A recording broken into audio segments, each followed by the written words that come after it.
Hi friends, നമ്മൾ തയ്യാറാക്കുന്നത് നേന്ത്രപ്പായം വെച്ചിട്ട് വളരെ ഈസി ആയിട്ട് തന്നെ ഉണ്ടാക്കിയെടുക്കാനായിട്ട് പറ്റുന്ന ഒരു ഈവനിങ് സ്നാക്സ് ആണ്. അപ്പോൾ ഇനി നമുക്കിത് എങ്ങനെ തയ്യാറാക്കിയെടുക്കാൻ നോക്കാം. അതിനായിട്ട് ഞാനിപ്പോൾ ഒരു പാൻ വെച്ച് കൊടുത്തിട്ടുണ്ട്. പാൻ ഒന്ന് ചൂടായിട്ട് വരുന്ന സമയത്ത് ഇതിലേക്ക് 1/2 കപ്പ് പഞ്ചസാര ചേർത്ത് കൊടുക്കണം. പിന്നെ നമുക്ക് 1/2 കപ്പ് നാളികേരം കൂടെ ചേർത്ത് കൊടുക്കാം. ഇനി നമുക്കിത് നല്ലപോലെ ഒന്ന് മിക്സ് ചെയ്തിട്ട് യോജിപ്പിച്ചെടുക്കാം.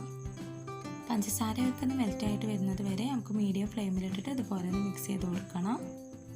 പഞ്ചസാരയ്ക്ക് പകരം നമുക്ക് ശർക്കര വേണമെങ്കിൽ യൂസ് ചെയ്യാം. ശർക്കര യൂസ് ചെയ്യുകയാണെങ്കിൽ ഇതുപോലെ നേരിട്ട് ഇട്ട് കൊടുക്കുന്നതിന് പകരം ഒന്ന് മെൽറ്റാക്കിയിട്ട് ഇട്ട് കൊടുക്കുകയാണ് നല്ലത്. ഇപ്പോൾ പഞ്ചസാരയൊക്കെ നല്ലപോലെ മെൽറ്റായിട്ട് വന്നിട്ടുണ്ട്. ഇനി നമുക്കിതിലേക്ക് കട്ട് ചെയ്ത് വെച്ചിട്ടുള്ള നേന്ത്രപ്പായം ചേർത്ത് കൊടുക്കാം. മീഡിയം സൈസുള്ള 2 നേന്ത്രപ്പായാണ് ഞാൻ എടുത്തിട്ടുള്ളത്. ഇനി ഇത് നല്ലതുപോലെ ഒന്ന് വേവിച്ചെടുക്കണം. 10 മിനിറ്റ് മീഡിയം ഫ്ലെയിമിലിട്ടിട്ടൊന്ന് വേവിച്ചെടുത്താൽ മതിയാവും. പഴമൊക്കെ ഏകദേശം ഒന്ന് വാടി വന്നിട്ടുണ്ട്. ഈ ഒരു സമയത്ത് ഞാനിതിലേക്ക് 2 ടേബിൾ സ്പൂൺ നെയ്യും കൂടെ ചേർത്ത് കൊടുക്കുന്നുണ്ട്. ഇത് ഓപ്ഷണലാണ്. നെയ്യിൻ്റെ ടേസ്റ്റ് ഇഷ്ടമില്ലാത്തവർക്ക് ഇത് സ്കിപ്പ് ചെയ്യാം. നെയ്യൊക്കെ ചേർത്ത് കൊടുക്കുമ്പോൾ കുറച്ചുകൂടെ ടേസ്റ്റ് കൂടുകയും ചെയ്യും. അതുപോലെ തന്നെ നമ്മൾ ലാസ്റ്റ് ബോളൊക്കെ ആക്കിയെടുക്കുന്ന സമയത്ത് നമുക്ക് ഈസി ആയിട്ട് തന്നെ ചെയ്തെടുക്കാനായിട്ട് പറ്റും. ഇനി ഒരു 1/4 കപ്പ് അവിലും കൂടെ ചേർത്ത് കൊടുക്കാം.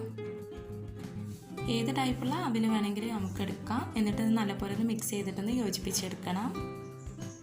ഇനി ഇതിലേക്ക് ഒരു 1/4 കപ്പ് അരി പൊടിച്ചതും കൂടി ചേർത്ത് കൊടുക്കുന്നുണ്ട്. നമ്മൾ അരിയുണ്ടൊക്കെ ഉണ്ടാക്കില്ല, അതിന് വേണ്ടിയിട്ട് നമ്മൾ അരി ഒന്ന് വറുത്തതിന് ശേഷം ഒന്ന് പൊടിച്ചെടുക്കുമല്ലോ, ആ ഒരു പൊടിയാണ് ചേർത്ത് കൊടുക്കുന്നത്. ഈ ഒരു ഐറ്റമാണ് നമ്മൾ സ്നാക്സിന് കൂടുതൽ ടേസ്റ്റ് നൽകുന്നത്. ഇനി നമുക്കത് നല്ലപോലെ മിക്സ് ചെയ്തിട്ടൊന്ന് യോജിപ്പിച്ചെടുക്കണം. എല്ലായിടത്തേക്കും ആവുന്ന വിധം നല്ലതുപോലെ ഒന്ന് മിക്സ് ചെയ്തിട്ടൊന്ന് യോജിപ്പിച്ചെടുക്കാം. പിന്നെ ഞാനിപ്പോൾ കുറച്ച് നട്ട്സ് ചേർത്ത് കൊടുത്തിട്ടുണ്ട്. ബദാമാണ് ചേർത്ത് കൊടുത്തിട്ടുള്ളത്. ബദാമിന് വേണം നിർബന്ധമൊന്നുമില്ല, ഇഷ്ടമുള്ള നട്ട്സ് വേണമെങ്കിൽ ചേർത്ത് കൊടുക്കാം. അപ്പോൾ നമ്മുടെ മിക്സ് റെഡി ആയിട്ടുണ്ട്. ഇനി നമുക്ക് ഫ്ലെയിം ഓഫ് ചെയ്ത് കൊടുക്കാം. ഇതിൻ്റെ ചൂടൊന്ന് പോയി കിട്ടാൻ വേണ്ടിയിട്ട് ഞാനിപ്പോൾ ഒരു വേറൊരു പാത്രത്തിലേക്ക് മാറ്റിയിട്ടുണ്ട്. ചൂടാറിയതിന് ശേഷം നമുക്ക് ബോൾ ആക്കിയിട്ടെടുക്കാം. ഇതിന് കട്ടയായിട്ടുള്ളതൊക്കെ ഒരു തവി വെച്ചിട്ട് നമുക്കിതുപോലെ ഒന്ന് ഉടച്ചു കൊടുക്കണം. പിന്നെ നെയ്യിൻ്റെ ടേസ്റ്റ് ഇഷ്ടമില്ലാത്തവർക്ക് ഇതിലേക്ക് നേരിട്ട് നെയ്യ് ചേർത്ത് കൊടുക്കുന്നതിന് പകരം നമ്മൾ ഈ ബോളാക്കിയിട്ട് എടുക്കുന്ന സമയത്ത് കയ്യിലൊന്ന് പുരട്ടി കൊടുത്താൽ മതി. നമുക്ക് എല്ലാം ഇതുപോലെ ഒന്ന് ചെയ്തെടുക്കാം. ഞാനിപ്പോൾ മുഴുവനായിട്ട് ഇതുപോലെ ഒന്ന് ചെയ്തെടുത്തിട്ടുണ്ട്.